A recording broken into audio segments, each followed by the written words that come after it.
Que Dios nos bendiga, hermanos y hermanas. Aprovecho que están de pie para que vayamos al libro de Proverbios capítulo 4. Proverbios, en el capítulo 4 leemos los versos 10 al 13. Dice así la escritura: Oye, hijo mío, y recibe mis razones, y se te multiplicarán años de vida. Por el camino de la sabiduría te he encaminado, y por veredas derechas te he hecho andar. Cuando anduvieres, no se estrecharán tus pasos, y si corrieres, no tropezarás. Retén el consejo, no lo dejes, guárdalo, porque eso es tu vida. Amén. Padre nuestro, gracias por esta palabra. Señor, palabra sencilla pero poderosa. Ayúdanos a llegar hasta ti, Padre, con manos limpias, perdonados, limpiados, que nada estorbe este buen momento para llegar hasta ti, para recibir palabra de exhortación. Que nuestro corazón, nuestro espíritu, nuestra mente, todo nuestro ser esté dispuesto para recibir esta enseñanza con humildad, y que estemos listos también para llevar esta palabra a toda persona que todavía no tiene la dicha de la salvación en Cristo. Oramos muy agradecidos en el nombre bendito de tu Hijo, nuestro Señor y Salvador Jesucristo. Amén. Pueden sentarse, hermanos y hermanas. Qué bendición que usted pudo venir esta mañana y nos hemos gozado, seguimos gozándonos en todo lo que el Señor nos permite hacer en esta reunión. Y queremos tomar este tiempo para este tema: aprendiendo a amar la vida. Aprendiendo a amar la vida. Hermanos, estamos en días importantes. Son los últimos días de un año difícil, de un año con tremendas adversidades. Pero estamos contentos que estamos aquí. Significa, estamos con vida. Y mientras tenemos la vida que el Señor nos ha dado, tenemos la esperanza de seguir adelante. Aprendiendo a amar la vida. Oiga, el tema es necesario porque ¿cuántas personas al llegar a un tiempo como este, el fin de un año, nos preparamos para otro nuevo año, y hay tanta gente que dice: no hay nada nuevo, no tengo aspiraciones? Y qué lamentable pensar que en muchos casos quienes tienen ese pensamiento muy negativo son los jóvenes. Los jóvenes, muchos dicen: bueno, es que no hay razón para aspirar. No tengo razones para estar contento. ¿Qué de nuevo puede traer un año más? Lo que nos hace falta es aprender a amar la vida de todos los días, porque se aprende. La vida no es, el mundo no es un espacio en el que todos venimos y todo llueve porque sí, por casualidad, por el azar. La vida es lo que somos y lo que hacemos. La vida es el resultado del cúmulo de decisiones que tomamos. Y por eso es que la actitud frente a la vida es fundamental. ¿Con qué actitud nos abrimos un nuevo capítulo, un nuevo año? Es un asunto de actitudes, de decisiones, de mentalidad, de disposición. Y por eso vamos a ver esta mañana por qué razones podemos esperar cosas buenas en este nuevo año. Y la primera que vemos está en las Escrituras. La verdad es que toda razón de vivir está en las Escrituras, no está en ningún otro lado. Los jóvenes pueden aspirar a los mayores éxitos en su formación académica. Bueno, a lo mejor dicen algunos: ya me bachilleré y ahora voy a la universidad y aspiro a lo mejor eso está muy bien y puedes lograrlo. En pocos años vas a tener tu graduación profesional, pero aún así, si no tienes la actitud suficiente, la actitud necesaria, tampoco vas a tener paz. Tampoco vas a poder disfrutar tus avances académicos.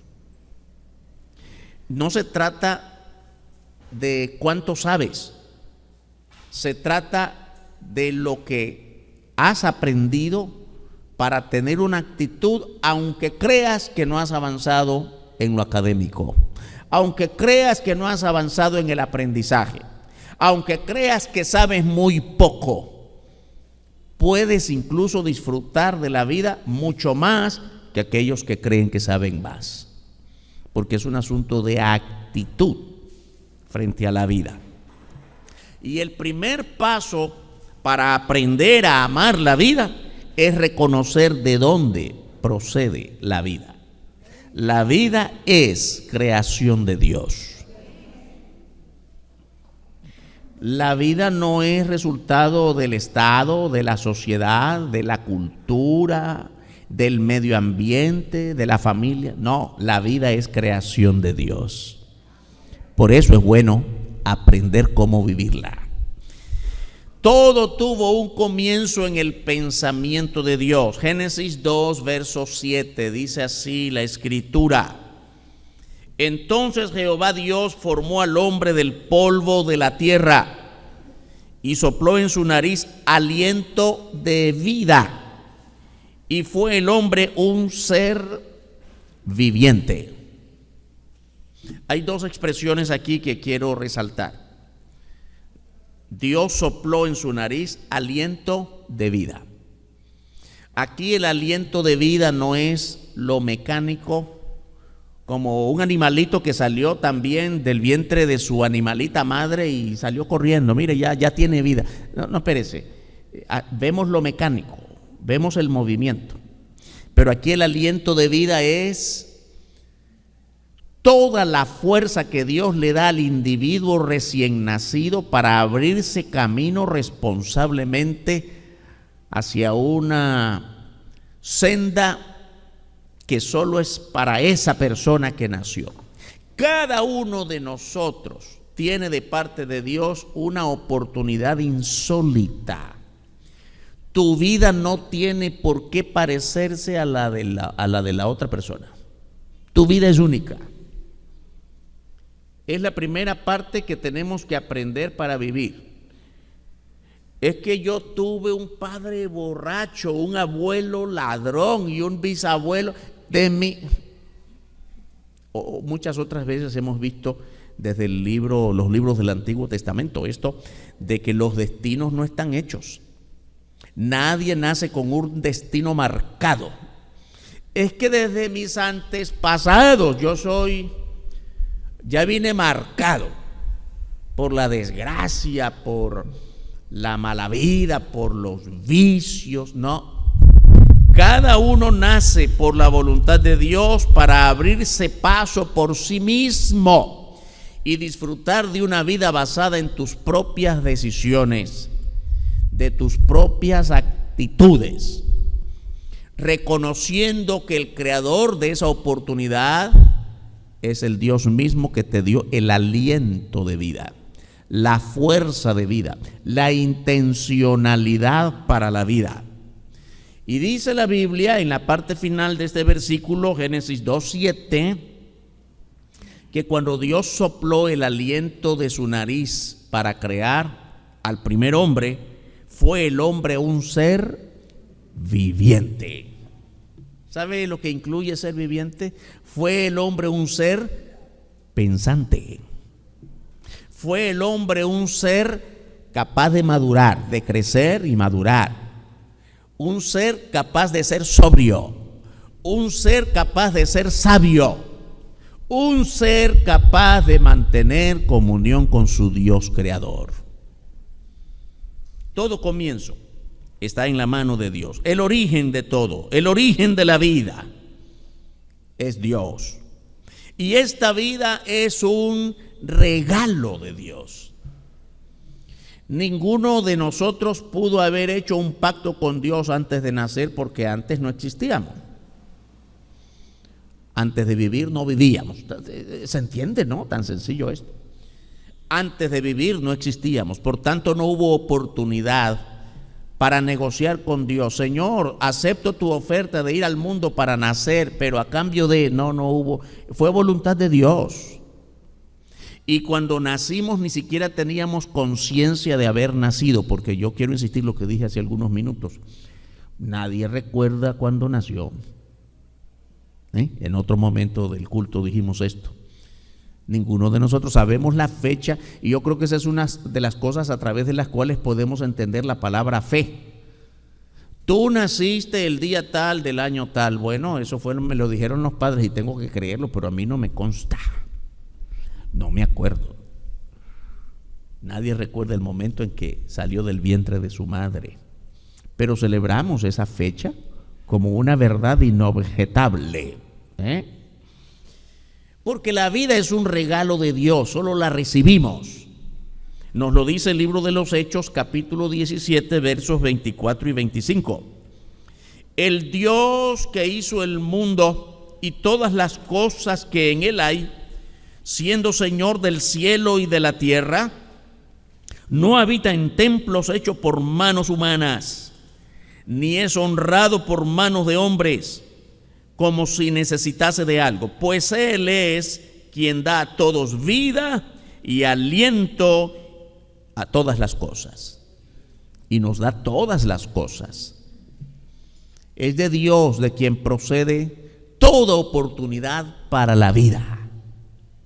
Es de nosotros la responsabilidad de ocupar cada oportunidad que Dios nos da para lo bueno, así como también para lo malo, como lamentablemente muchas veces ocurre. Decidimos lo malo, decidimos el camino torcido, negando la buena voluntad de Dios con la vida que Él nos ha dado. A todos nos hace falta tener con claridad una razón para vivir. Nos hace falta razón para vivir. Yo creo que ahí es donde fallamos. Estamos vivos, sí.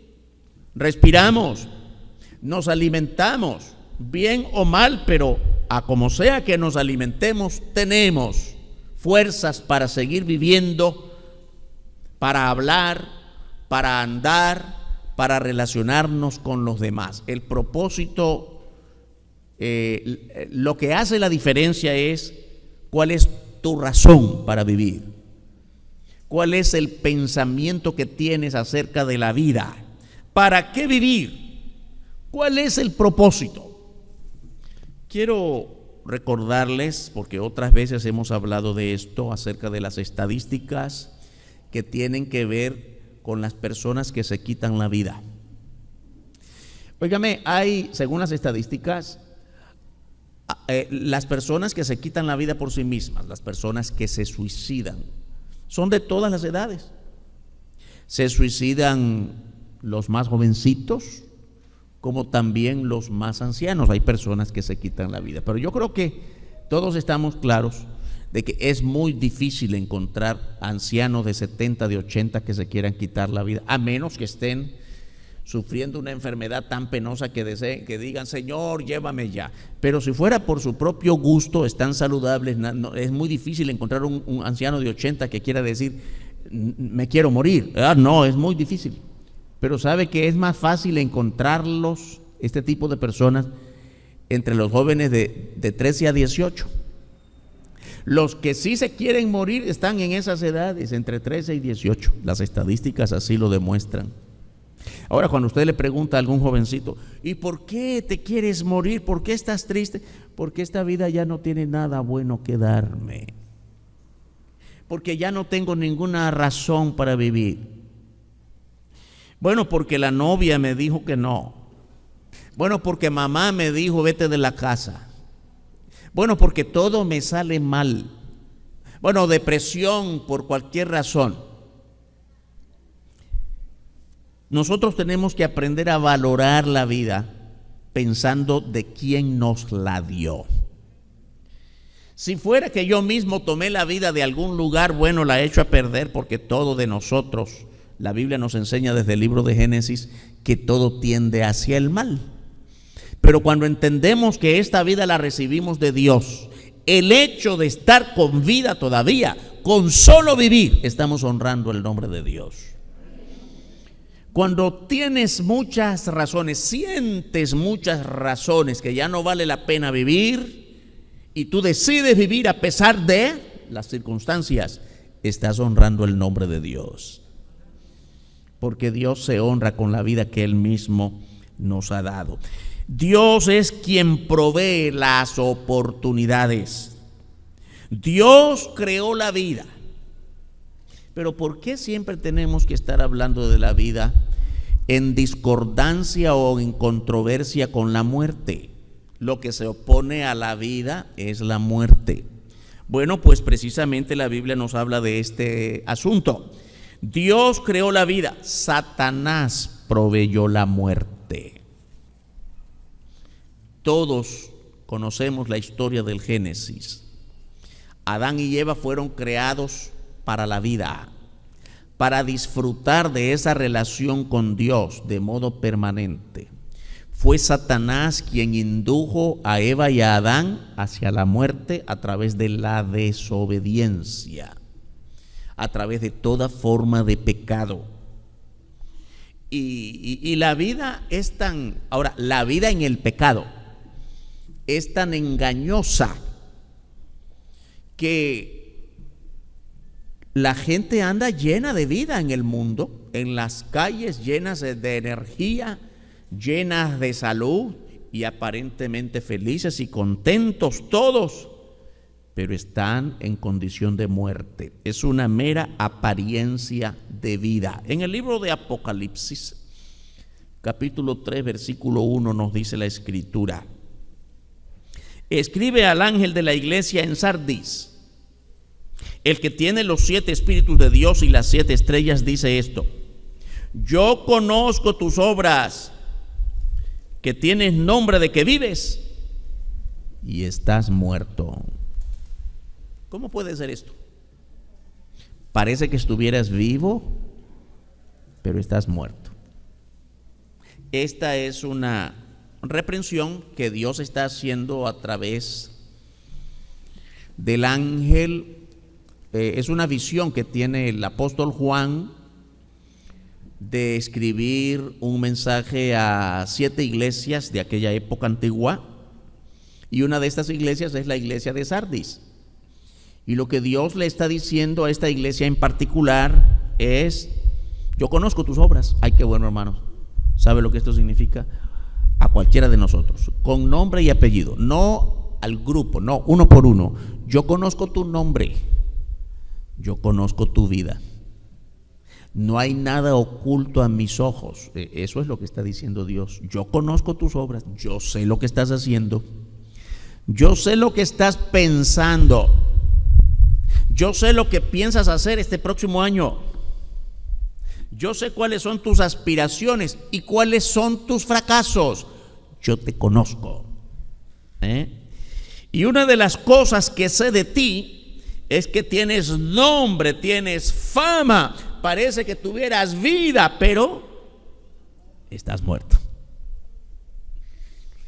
Una de las formas en las que la Biblia, a través de las cuales la Biblia nos aclara esto, es que estás muerto en tus delitos y pecados. Parece que disfrutaras de la Biblia, pero estás lleno de truanerías, malicias, rencores, odios, hasta deseos de matar a otros o deseos de morir tú mismo. Estás muerto. Hermanos, hermanas, yo creo que todos sufrimos esto. Por lo menos yo sí lo sufro. Muy temprano en la mañana voy por las calles del barrio y ¿qué es lo que encontramos? Qué triste. 7, 5, 12 borrachos en una esquina y por allá en la otra y por allá en la otra. Y muchos de esos borrachos, bueno, todos, seguramente, no pasaron la noche en su casa, sus hijos no les vieron, su esposa les quedaron esperando. Y otra cosa muy importante, a lo mejor muchos de ellos ya perdieron hasta sus hogares. Ya no los esperan. Pero además, ¿cuántos de esos que usted mira en las esquinas son jovencitos? Vidas echadas a perder. Y parece que en medio, en el fragor del vicio, gritan hasta de júbilo. Están llenos de vida. No, están muertos. Y además de jóvenes, por lo menos hay 2 o 3 mujeres. Y mujeres jóvenes. Y mujeres seguramente con hijos en casa. Vida. No, eso no es vida. Están muertos en vida. De esto se trata, hermanos. Tenemos que aprender a vivir la vida, porque ellos ya están muertos. Y lo peor que pueda ocurrirnos a nosotros es que nos llamemos iglesia, como la iglesia en Sardis, y el mismo Dios le está diciendo: tú tienes nombre de que vives, pero estás muerta. Hermanos, está hablando a la iglesia. Yo espero que nosotros, al salir esta mañana de este lugar, no puede ser que salgamos proclamando muerte, sino gozo por la vida en Cristo. Porque en Cristo tenemos vida, y vida plena, y vida para siempre. Todos los elementos vitales son provisión de Dios. Cuando hablamos de los elementos vitales, ¿a qué nos referimos? Hermanos, hermanas, ¿cuántos de nosotros nos despertamos cada día y decimos: Señor, gracias por el aire que respiro? Casi siempre damos gracias por algo novedoso que ha ocurrido. Señor, gracias porque me subieron el salario. ¿Cuántas veces te suben el salario? Una vez cada 10 años tal vez. ¿Vas a dar gracias a Dios cada 10 años? Gracias porque las cosechas fueron buenas este año. ¿Cuántas veces cosechas? Si acaso siembras la tierra una vez al año. ¿Vas a dar gracias a Dios solo una vez al año? Estamos acostumbrados a dar gracias a Dios solo cuando hay cosas grandes. Pero ¿cuántas veces respiras? ¿Se ha puesto a pensar en eso? Ni siquiera pensamos. ¿Cuántas veces respiramos en las 24 horas del día? Ay, ni cuenta nos damos. Pero nos cuesta dar gracias por el aire, que es una bendición de Dios de modo permanente, todo el tiempo. Y una vez que hablaba de esto con otras personas, otros hermanos, más de alguno estaba diciendo: pastor, ¿y por qué tenemos que dar gracias a Dios si hasta el más pecador del mundo toma el mismo aire?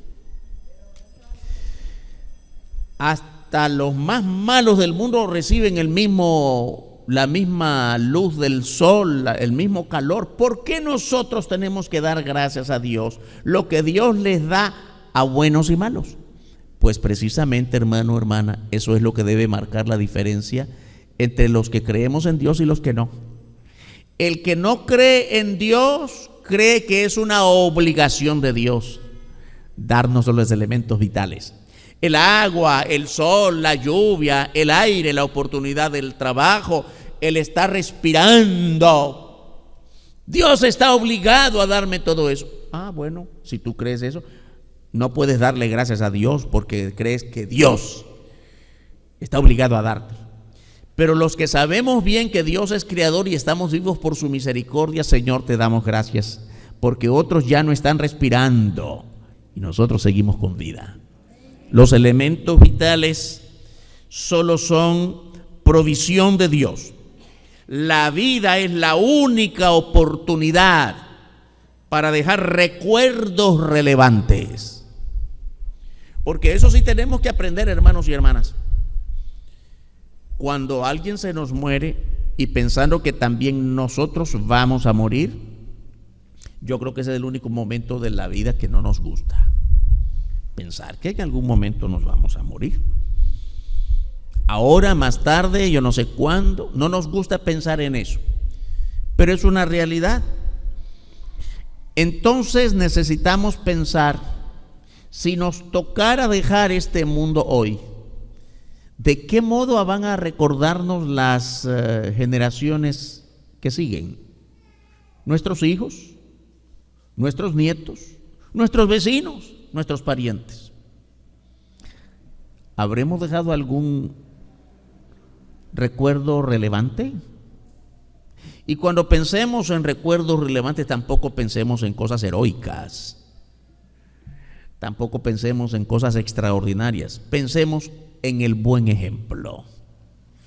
Qué buen papá tuve, qué buena mamá tuve, qué buena abuelita tuve. ¿Por qué? Porque me dio ejemplo de trabajo, de honestidad, de no mentir nunca, y quiero aspirar a ser como Él es, porque Él fue como Cristo. No olviden el gran ejemplo del apóstol Pablo, ¿no? Aquella gran expresión: sean imitadores de mí como yo de Cristo. Hermanos y hermanas, no es difícil ser ejemplo a los demás. Solo tenemos que seguir las pisadas de nuestro buen Señor y Salvador Jesucristo. No es un asunto de inventar una nueva forma. La forma de ser ejemplo a los demás está en las Escrituras. Todo aquel que se somete a la voluntad de Dios, estudiando todos los días la palabra de Dios de modo intencional, no como quien lee el periódico y más tarde lo abandona, no como una carga indeseable, sino como el maná que viene del Señor y que es dulce a nuestro paladar, deseable a nuestro modo de vida, la palabra de Dios enseñándome a vivir en la voluntad del Creador. Esta vida es una gran oportunidad para forjar recuerdos buenos, relevantes, duraderos en las nuevas generaciones. La Biblia nos exhorta, hermanos y hermanas, a aprovechar al máximo el tiempo, porque nuestro paso sobre este mundo es fugaz. La carta de Santiago dice así en el capítulo 4, los versos 13 y 14. Santiago 4, 13 y 14. Dice la Escritura: vamos ahora, los que decís, hoy y mañana iremos a tal ciudad, y estaremos allá un año, y traficaremos y ganaremos, cuando no sabéis lo que será mañana. Porque ¿qué es vuestra vida? Ciertamente es neblina que se aparece por un poco de tiempo y luego se desvanece. Ay, hermanos, qué tiempo tan corto tenemos en este paso por la vida para hacer cosas buenas y dejar grandes recuerdos a nuestros hijos y las demás generaciones. Hay que aprovechar bien el tiempo.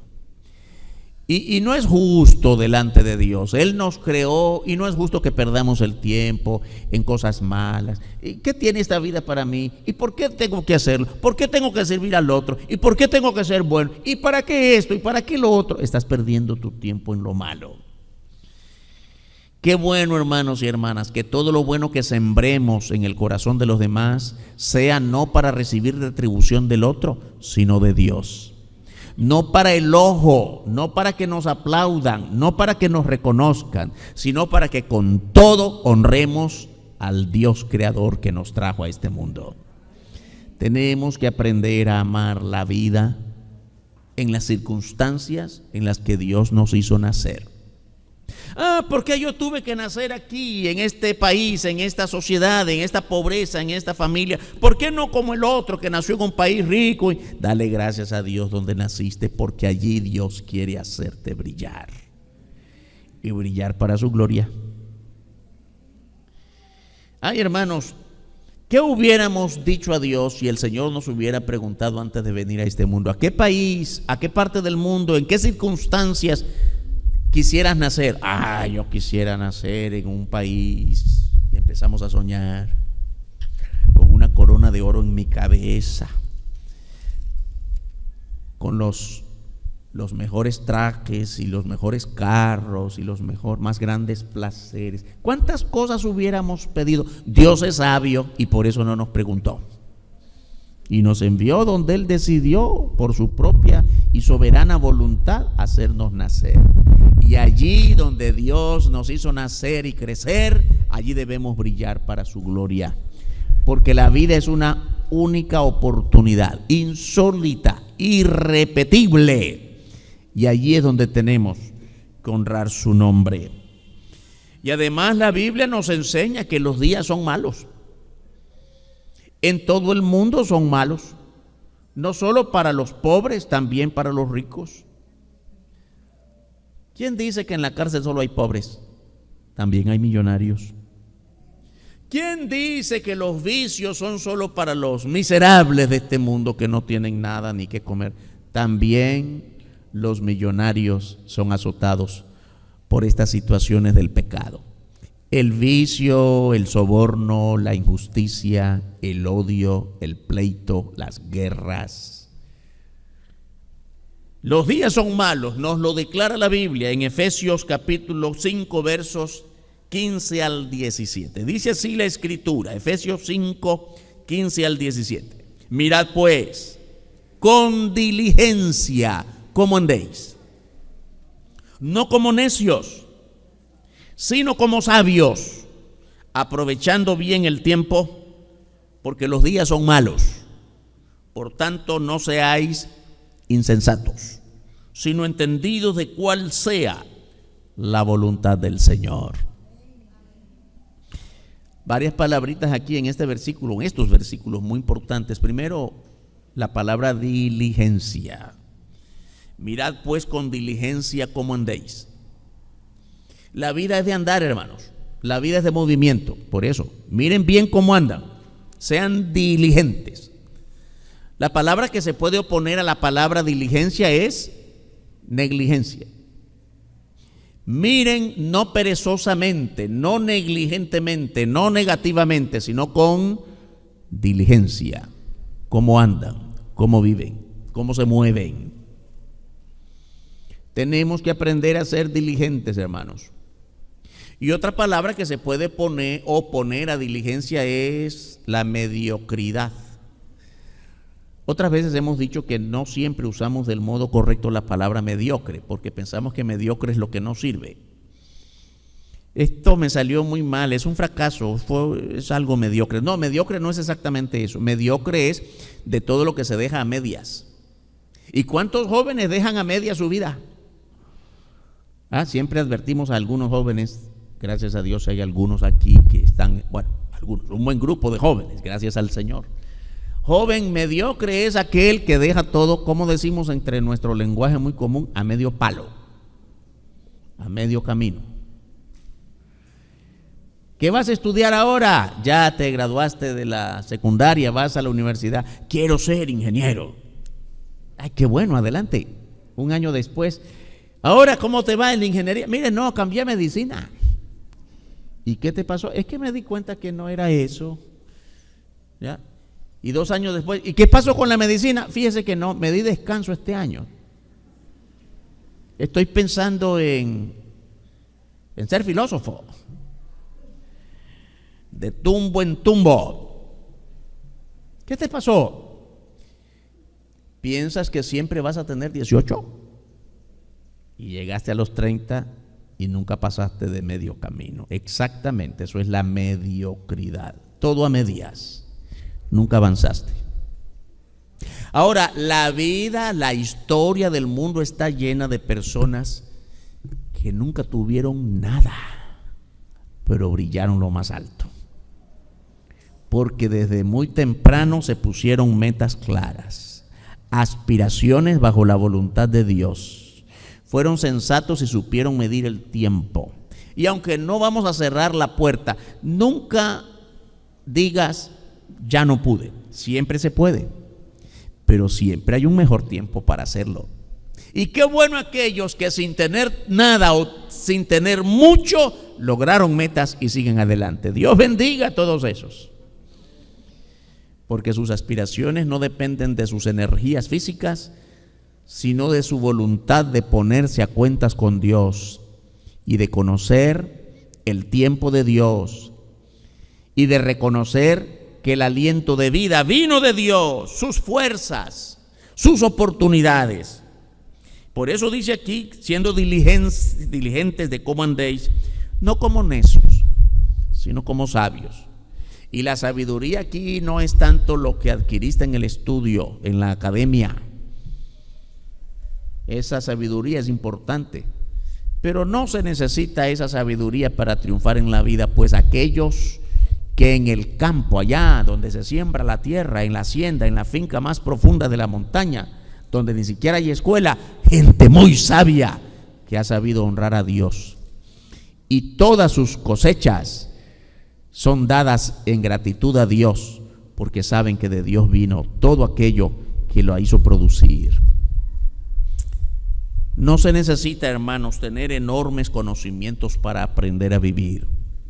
La vida es cuestión de sabiduría de la que proviene de Dios. Por tanto, dice aquí la Biblia, no seáis insensatos sino entendidos de cuál sea la voluntad de Dios. ¿Dónde encontramos la voluntad de Dios? No está en la universidad, no está en el estudio académico. Y por supuesto que yo no estoy desanimando a los que quieren estudiar. Hermanos, hay que esforzarse porque nuestros hijos estudien. Pero la sabiduría que nos enseña a vivir la voluntad de Dios no está allí. Está en el deseo de aprender a vivir de acuerdo a las Escrituras. Entre más tiempo pasemos en las Escrituras y en la oración, más aliento de vida recibimos de Dios. Y de mejor manera vamos a saber aprovechar todo instante, porque los días son malos. Yo creo que ninguno de nosotros puede poner en duda que los días son malos. Y la vida de todos los días es una gran oportunidad para forjar recuerdos que glorifiquen a Dios.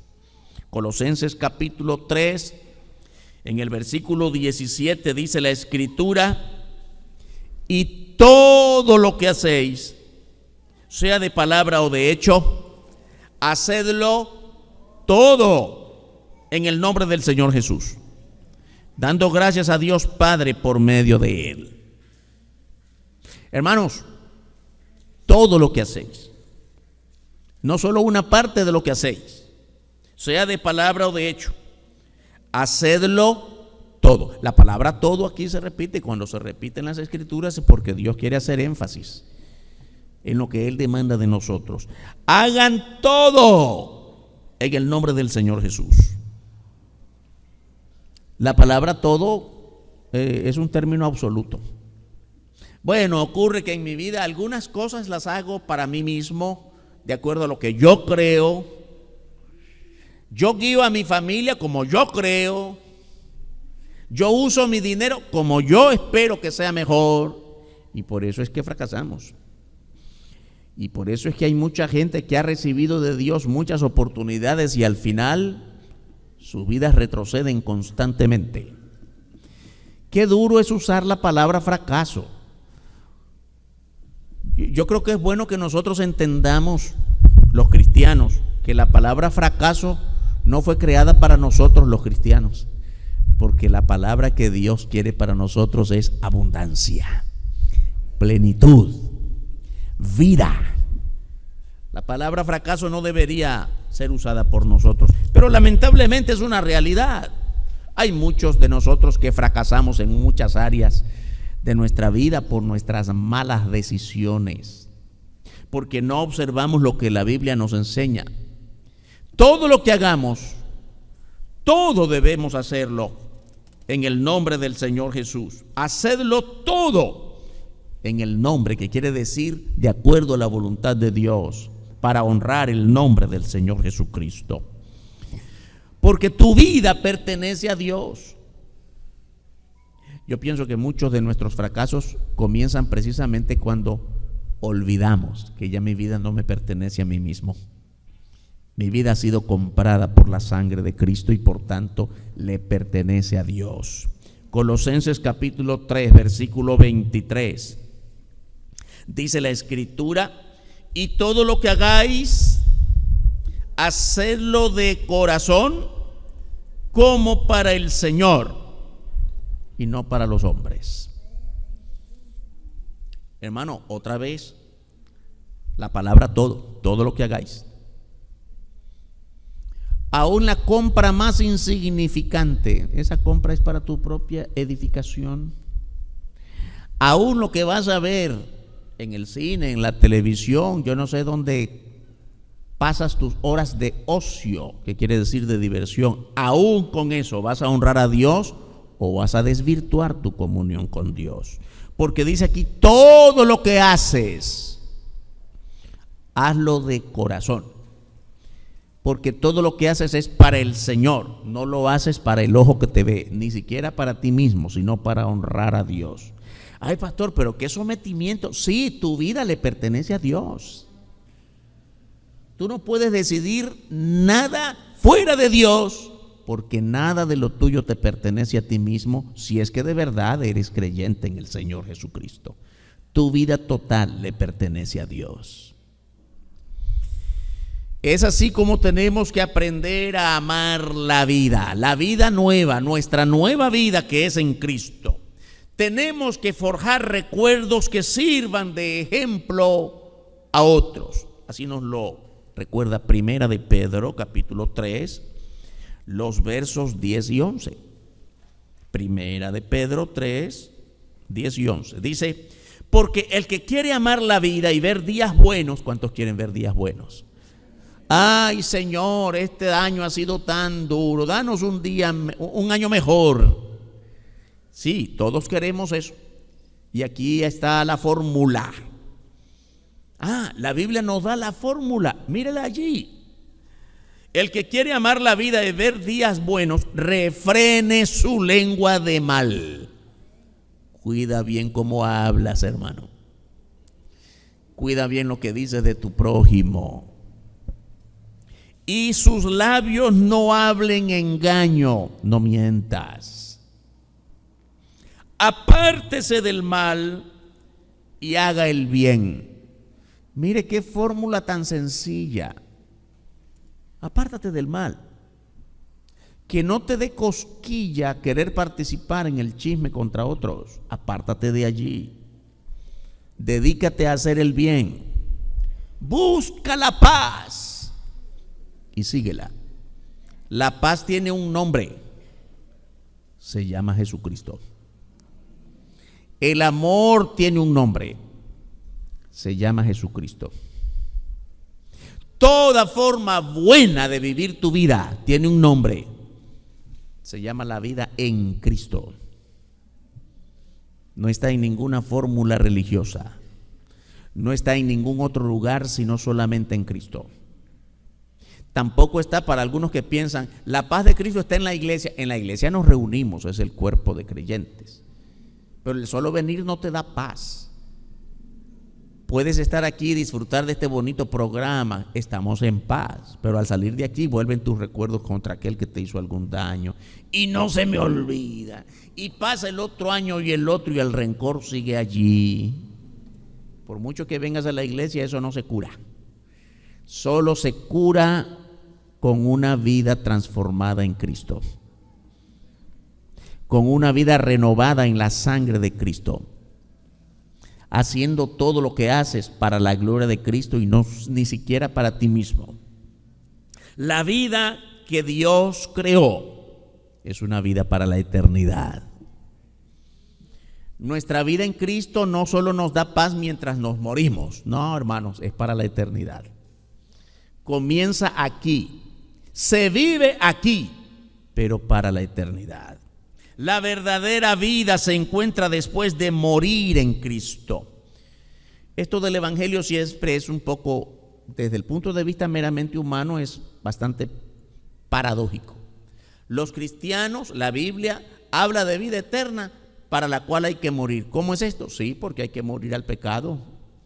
Y por morir al pecado se vive o se resucita en Cristo, en una nueva vida para la eternidad. Colosenses capítulo 2, 13, capítulo 2, versículo 13, dice la Escritura: y a vosotros, estando muertos en pecados y en la incircuncisión de vuestra carne, os dio vida juntamente con Él, perdonándoos todos los pecados.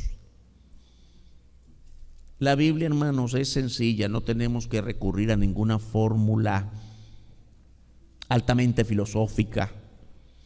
Las normas de vida que el Señor nos ha dado en las Escrituras son aplicables en toda circunstancia en el plano de la familia, de los negocios, de la vida personal, bajo depresión, en angustia, en desesperanza, sin aspiraciones.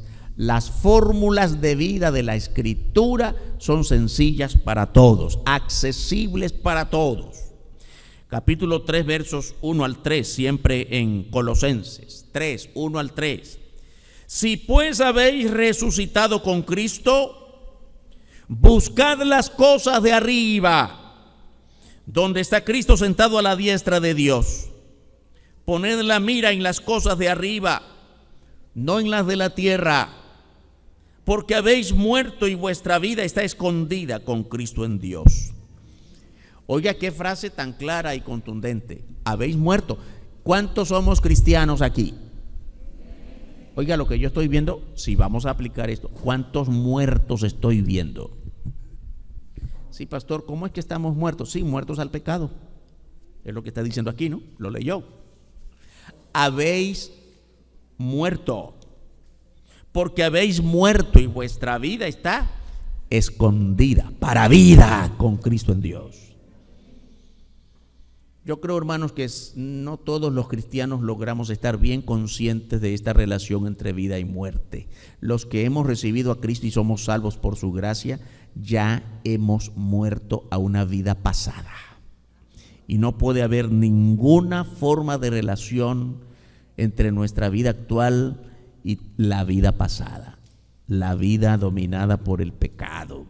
Romanos capítulo 6, versículo 11. Dice la Escritura: así también vosotros consideraos muertos al pecado, pero vivos para Dios en Cristo Jesús, Señor nuestro. Estamos vivos en Cristo. Vivamos para Cristo. Que nada nos haga retroceder en esta nueva manera de aspirar a mejor vida cada día más. Romanos 6:23. ¿Cuántos lo sabemos? Porque la paga del pecado es muerte, mas la dádiva de Dios es vida eterna en Cristo Jesús, Señor nuestro. Hermanos, vida eterna incluye vida plena, vida en gozo. Si fuera que Cristo solo nos hizo con su muerte y creemos en Él, nos hace salvos para vivir la misma vida terrenal para la eternidad, yo no sé usted, pero yo no la quisiera. Estamos llenos de enfermedades, de angustias, en muchos casos desesperados por deudas o conflictos familiares o de toda clase. Y qué bueno que tu vida va a ser eterna, así como estoy viviendo. No, esa vida no quiero que sea eterna. Así que la vida eterna en Cristo incluye vida nueva, vida plena, vida en gozo. Y por eso la Biblia nos enseña cómo vamos a vivir con Cristo en la eternidad. Una vida en la que no hay dolor, no hay tristeza, no hay angustia, todo es paz, todo es gozo, todo es abundancia. Esa es la vida a la que aspiramos, no solamente en el más allá, sino viviéndola con Cristo aquí y ahora. Vida plena en Cristo. Nuestra vida con Cristo y en Cristo es totalmente nueva. Efesios capítulo 2, versos 1 al 3. Dice así la Escritura: y Él os dio vida a vosotros cuando estabais muertos en vuestros delitos y pecados, en los cuales anduvisteis en otro tiempo, siguiendo la corriente de este mundo, conforme al príncipe de la potestad del aire, el espíritu que ahora opera en los hijos de desobediencia, entre los cuales también todos nosotros vivimos en otro tiempo. Observe el énfasis de hablar siempre del pasado. Eso éramos, así vivíamos. En otro tiempo,